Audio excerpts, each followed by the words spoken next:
Current free ಕೊಡ್ತಾರೆ.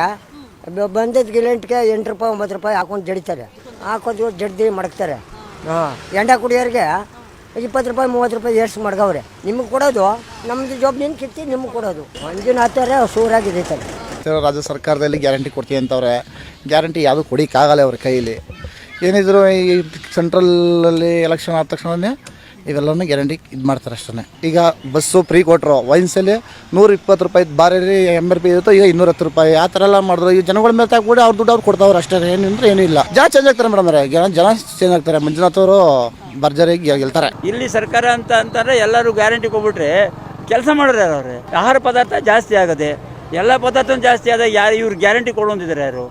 ಆದರೆ ದೇಶ ಸುಭಿಕ್ಷವಾಗಿರ್ಬೇಕಾದ್ರೆ, ರೈತರು ಸುಭಿಕ್ಷವಾಗಿರ್ಬೇಕಾದ್ರೆ ರೈತರಿಗೂ ಕೊಡಲಿ ಬೇಡ ಅಂತಲ್ಲ. ಅದು ಒಂದು ಇದೆಲ್ಲ ಗ್ಯಾರಂಟಿ ಇವೆಲ್ಲ ಕೊಡಬಾರ್ದು. ದೇಶ ದಿವಾಳಿ ಆಗ್ತದೆ. ಹಣಕಾಸಿನ ವ್ಯವಸ್ಥೆಯಲ್ಲಿ ವ್ಯವಸ್ಥೆ ಹಾಳಾಗೋಯ್ತದೆ. ಅವರೇ ಪ್ರಜಾಪ್ರಭುತ್ವ ಎಲ್ಲಿ ಉಳಿತದೆ ಹೇಳಿ? ಈಗ ಒಬ್ಬರು ಊರಲ್ಲಿ ಅವರೇ ಅಂತ ಒಬ್ಬರು ಇಲ್ಲ. ಈಗ ನಾವೇ ನೀರು ಬಿಡ್ಬೇಕು, ನಾವೇ ಮಾಡ್ಬೇಕು, ನಾವೇ ಮಾಡಿ ಎಷ್ಟು ಅಂತ ಮಾಡೋಕ್ಕಾಯ್ತೆ? ಇವು ಹಂಗಾಗದೆ ನಮ್ಮ ಪರಿಸ್ಥಿತಿ. ನಮ್ಮ ದೇಶದಲ್ಲಿ ಸುಭದ್ರವಾದ ಸರ್ಕಾರ ಇರಬೇಕು. ಇಡೀ ಪ್ರಪಂಚದಲ್ಲೇ ಭಾರತ ದೇಶ ಅಂತ ಹೆಮ್ಮೆ ಪಡ್ತಾರೆ. ಆದರೆ ನಾವು ಉಳಿಬೇಕಾದ್ರೆ ನಾವು ನರೇಂದ್ರ ಮೋದಿನೇ ಕೊಡಬೇಕು. ಓಟ್ ತಗೋಬೇಕಾದ್ರೆ ಮತನ ಪ್ರಜಾಪ್ರಭುತ್ವವಾಗಿ ನ್ಯಾಯಬದ್ಧವಾಗಿ ನಾವು ಕೆಲಸ ಮಾಡಿದ್ರೆ ಕೊಟ್ಟೆ ಕೊಡ್ತಾರೆ.